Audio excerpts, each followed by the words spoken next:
It's 10 times the terror. Hello there!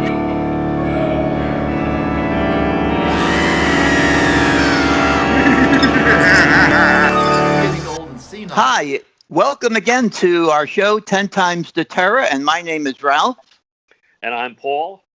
And today we are very thrilled to have with us the lovely, talented actress Anne Robinson from the great classic film War of the Worlds. And so I think most of us have seen that film. If you haven't, you're in for a real treat. The film was made back in 1953, made by Paramount, starred Anne Robinson, Gene Barry, and the producer was the great George Pal, who made a number of science fiction films. And if I'm correct, Paul, I think this is probably the first really great science fiction film that's made in color. Am I right there, Paul? Yeah, I think you are. Because you had the day the Earth stood still, black and white. And Forbidden Planet is after this. Oh yeah, so this is the first Technicolor, big budgeted Technicolor film. Paramount went all out on this film of with the special effects and everything else. It's a little different from the original Wells story, which took place obviously in England at the turn of the century. This takes place in sunny California, mid-century 1953. A delightful film. And I want to ask you... I want to just interject here. The narrator is Sir Cedric Hardwicke. That's right. Major actor, Shakespearean, and later on he would be the older Pharaoh in the Ten Commandments. That's and so right. forth. But he was a major figure to have as the narrator who opens and closes the film. So, Paul, when is the first time you watched it, and what was your response in seeing the film?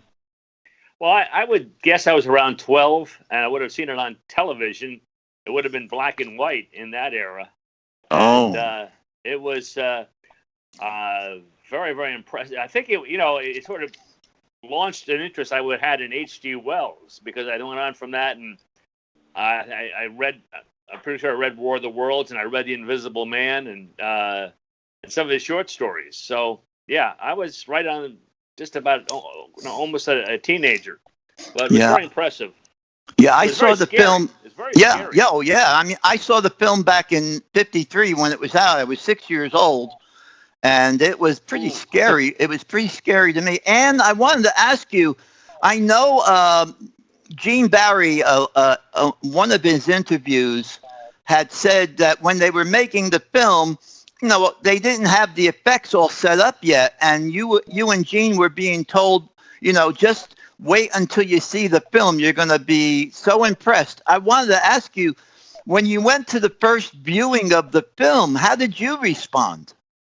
Well, so nice for you to ask. It's a pleasure to talk with you. Thank you for calling me. Well, let's see. I saw it at a sneak preview over at the Carmel Theater on Beverly Boulevard and Western, and I had looked at the rushes now and then, and so I saw some of the scenes we had done, but not knowing what the special effects were going to look like. It was quite amazing, and when the people left the theater that night, they were awestruck. They really were. They'd never seen anything quite like it, and it really, I think, disturbed quite a few people. I wanted to ask you how you came to be involved with the film and George Pal. How did you get involved in this? Well, I was under contract at Paramount Studio. I had joined them in 1951, and very quickly after that, I tested for the movie. I was a member of the Golden Circle, which is a very famous group of stars of tomorrow. It started in 1922 with Gary Cooper and Fay Wray and stars like that. Well, we were the third group, and I guess they tested everybody and read for them, and I was one of the last people. And I don't think George Pal or Gene Barry or Byron Haskell were particularly impressed with me.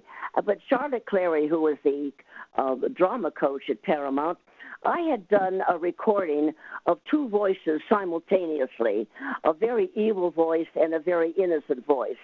And she said, well, let me play this for you. I want you to hear what Anne is capable of doing.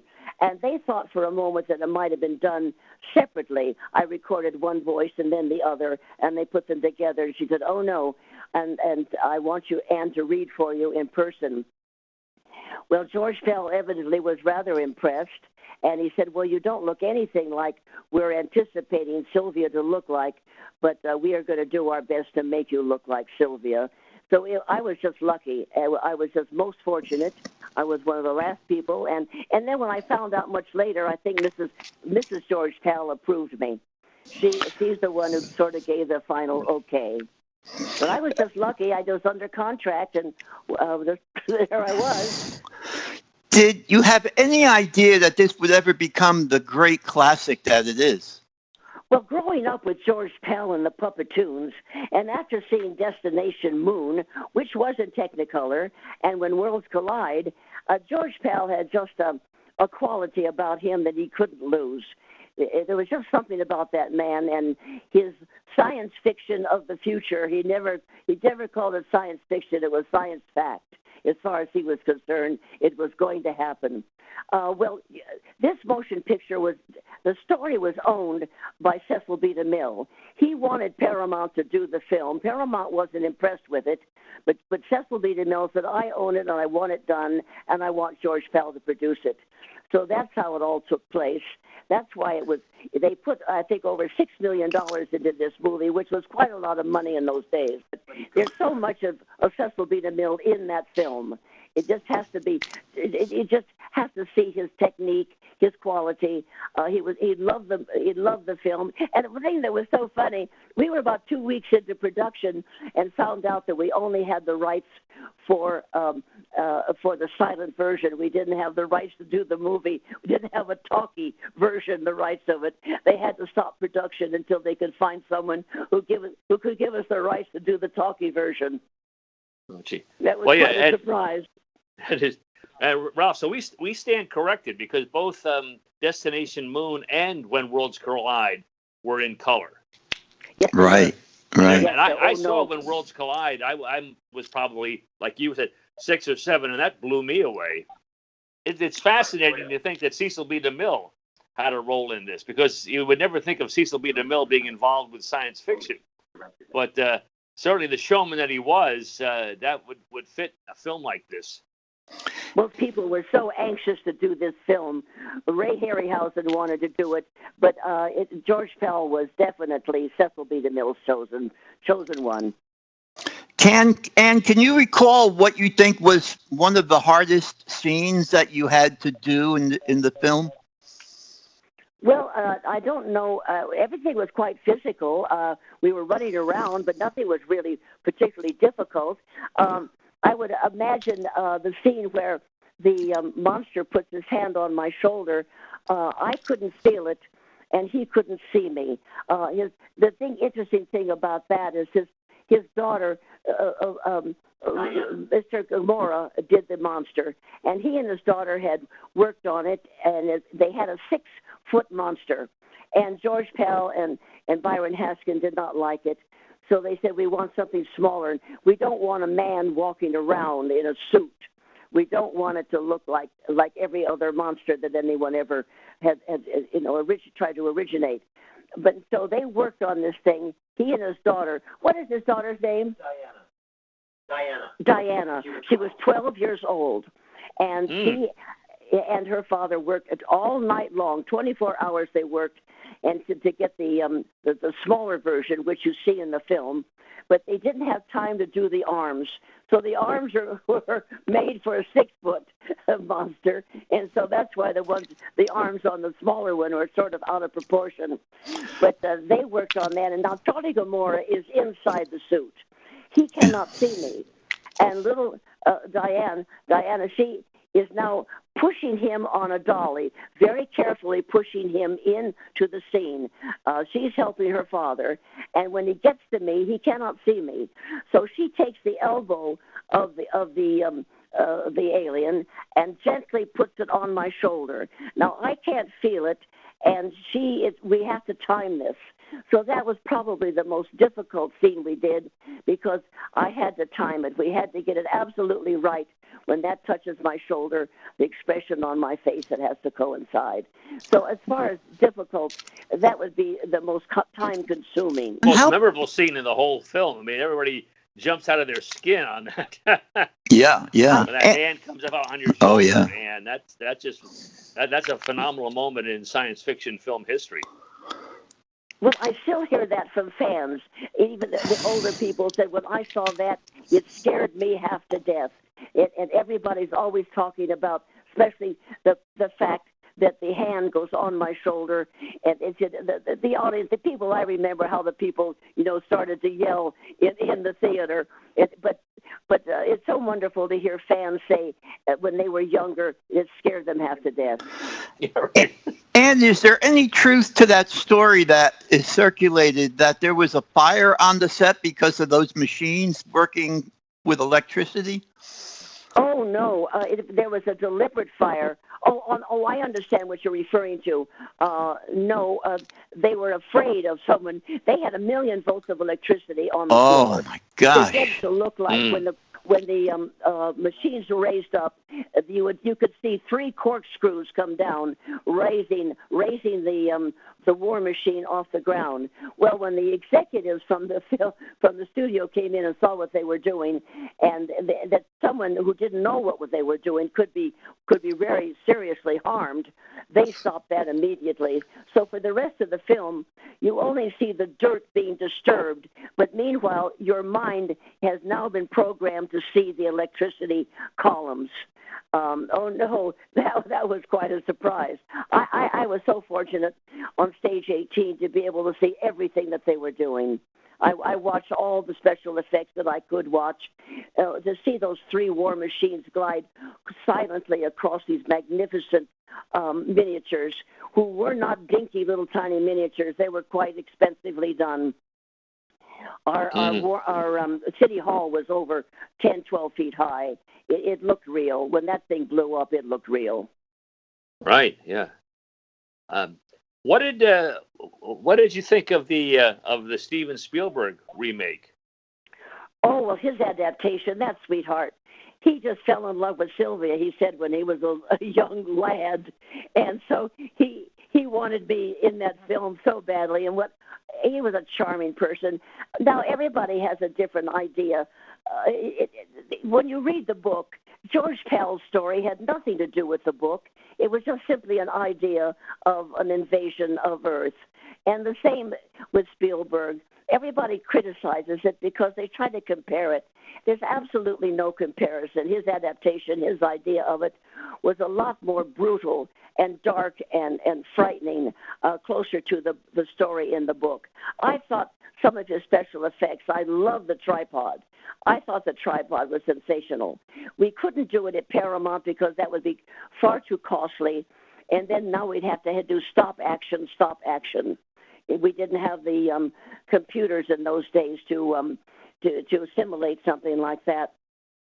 Everything was done magical by brilliant hands, people who were geniuses at special effects. I tell my fans, please don't watch the movie judging it and forget about the title. Watch it for what it is. It's a fabulous war movie, and I thought it was brilliantly done. So, Ann, do you have any memorabilia or props from the film?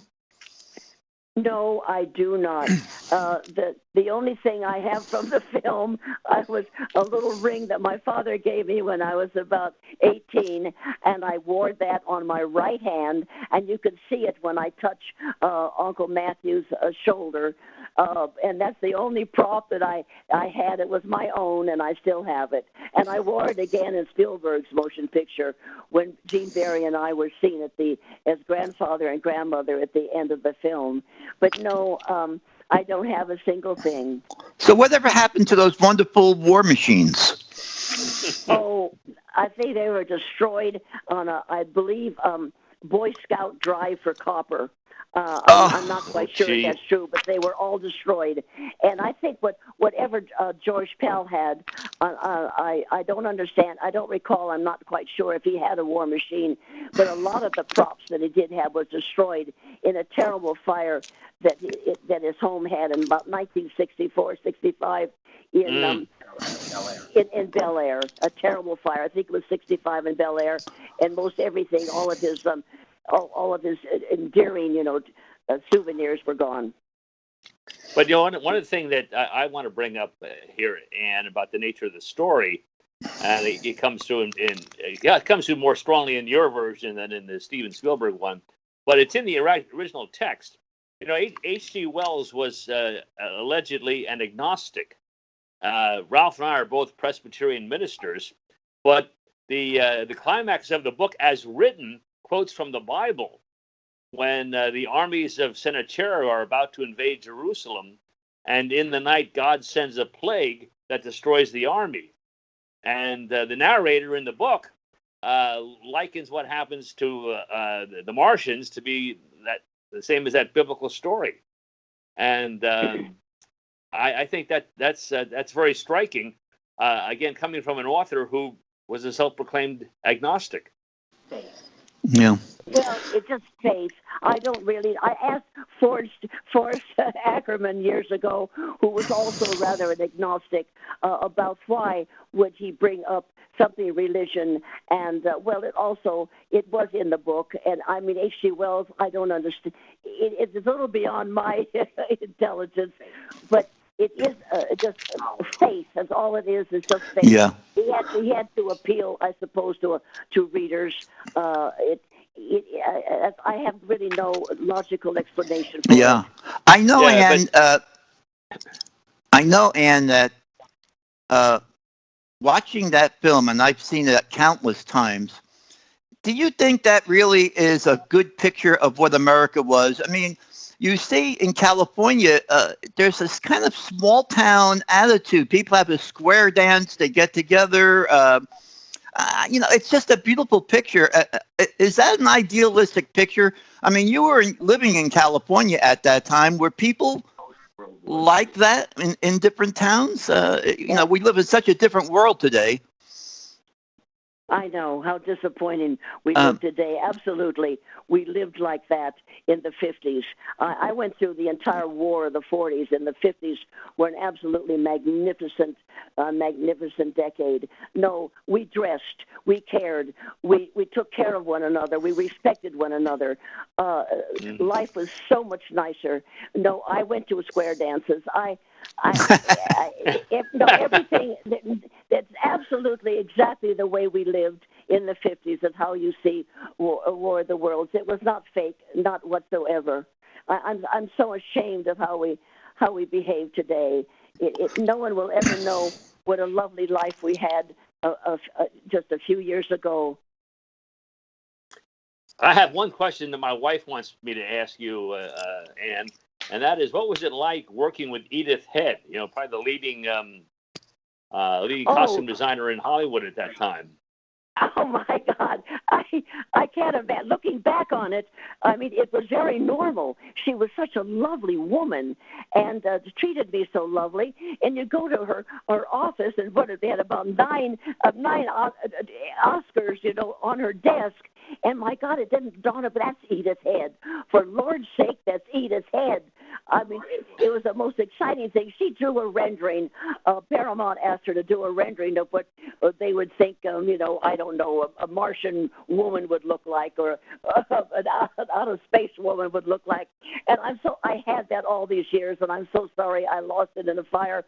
And I had the makeup man, Wally Westmore, painted me green and gold and put a spear in my hand, and I have a picture with Edith Head and I are looking at the rendering, and I mean, she was just such a pleasant woman. And I was so thrilled to have a friendship with this woman. What a delight she was. And I'm I look back on it now, and I was just so young and absolutely stupid, not realizing the presence that I was in. I was more impressed with the Oscars than I was with she. And what a lovely woman! I was a lucky girl. Well, I wanted to tell our audience that there is a new Blu-ray out on the film. Did you know that, Ann? They put this film out on Blu-ray just recently? Oh, yes. A few years ago, I was invited to Paramount Studio. About 3 or 4 years ago, they had just completely restored War of the Worlds and for the Blu-ray. And I was invited there as a courtesy. It wasn't for fans. It was just for people in the industry who were involved in taking care of films and restoring them for Blu-ray. And yes, I recently, finally, they were kind enough to send me some copies of it. It was quite unusual. I thought, it wasn't exactly like the original film, but it was quite enjoyable to look at. I have the older version, which has your commentary with Gene. And in the new version, they don't have your commentary. So I want to tell everybody, if you get the Blu-ray, don't throw away the old show, because the old DVD, because Ann has a wonderful commentary. That's hilarious, that commentary, Ann. You did that commentary with Gene on the movie, and you don't stop for a moment. I mean, I could just tell the excitement. You were like, you had so much history, so much knowledge. You even were telling Gene the different streets. You said, now that street is no longer there. Remember, and poor Gene, he was like, really? No, I didn't know it. Most of the time, he would be saying, I didn't know that, because you're just such a wealth, like a dictionary of knowledge. I know. Well, people have been I don't know. I enjoyed the film so much, and I'd gone to a lot of conventions where Gene had not, it was not involved yet. And my son and I, Stefan and I, we watched the film over and over again and write down every single solitary thing that I need to know. There was no accident that I was prepared. My son prepared me beautifully for the interview that I had also by myself. And also, when I did Spielberg's adaptation, I was interviewed by a lovely, charming man from France. And I think even Spielberg was impressed about how much I knew about the film. And it's just the Gene. I thought that he wasn't interested. He just went on to do other things and didn't realize just exactly how important the film was going to be and how important he was going to be remembered. I always tell him, forget about that, Masterson, because you're going to be remembered for War of the Worlds for centuries to come. As long as we've got some electronics to play something, people will be enjoying George Pell's adaptation of the wonderful novel, The War of the Worlds. There's another, I'm sorry, I would say even theological point here with the ending, where everyone in the church is singing, "Now Thank We All Our God," which is one of the classic hymns from the 17th century, I believe it is.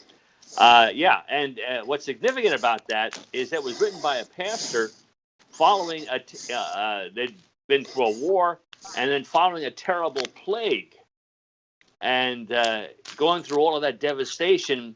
And of course, now we've gone through coronavirus and so forth. But going through all that devastation, the pastor wrote that great hymn, "Now Thank We All Our God." And I'm sure it's no accident that the movie ends with that film, with that hymn. Well, but yes, I imagine so. I'm really not too familiar with why that was chosen. But at the very end, when Gene Barry looks up and the bells are ringing, and he says quite quietly, "We were all praying for a miracle." That I think that what the music they chose was quite appropriate. I was not familiar with it at all.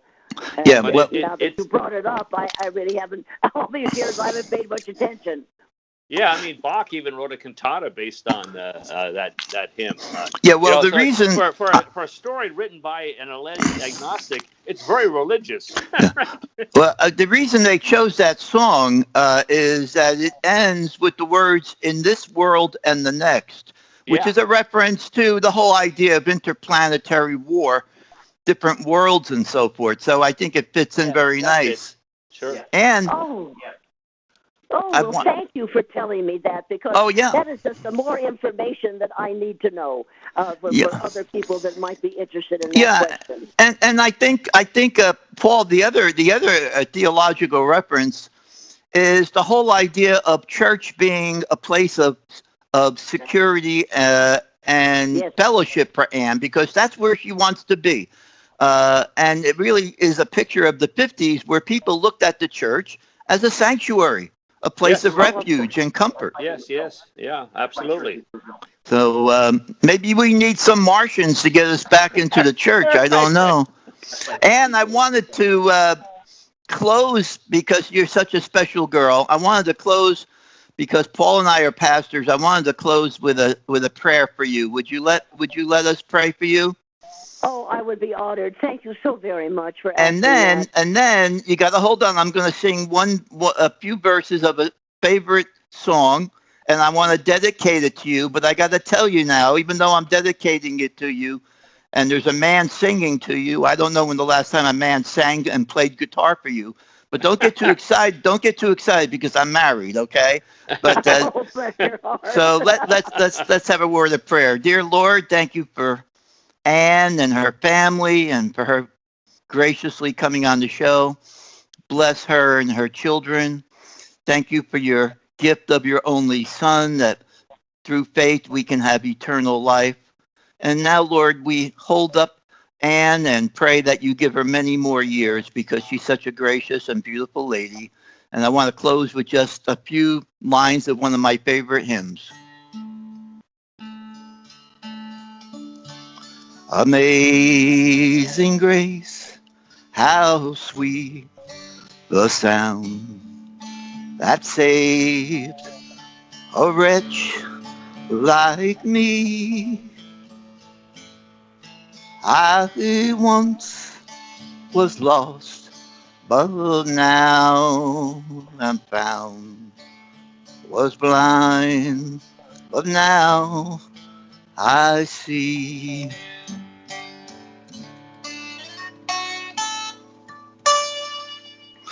God bless you, Anne. Oh, God bless you, and thank you so much for that beautiful song. Okay. I'm so thrilled to have met you, and that you bothered to interview me. I can't tell you how proud I am to know you, how gracious you are. It's like a dream come true talking to you, Anne, because Ralph and I have, grown up with these films, loving these films from when we were kids, and we're in our 70s now, right? And You're in your 70s. Well, you're young people. I'm Yeah. Right. Well, and it's meant so much. we are pastors. We God are. bless. Paul and I are pastors, and feel free anytime you need prayer or encouragement, give us a buzz, and we'll be glad to be there for you. Okay? Oh, I would be honored. Thank you so much for that beautiful thought. Okay, Ann. God bless, right, and we'll take care. talk again. Yeah. God bless you, and amen. It's just been a thrill to talk with you. Okay, Ann. Right. You take care. God bless. Okay, bye-bye. Thank you for listening to It's 10 times the terror. the podcast. You are impossible. Ralph, your well-intentioned but totally wrong. Thank you for listening to 10 Times the Terror. This podcast would not be possible without listeners like you. You can find out more about our podcast by visiting our website, 10timestheterror.com. That's 10xtheterror.com.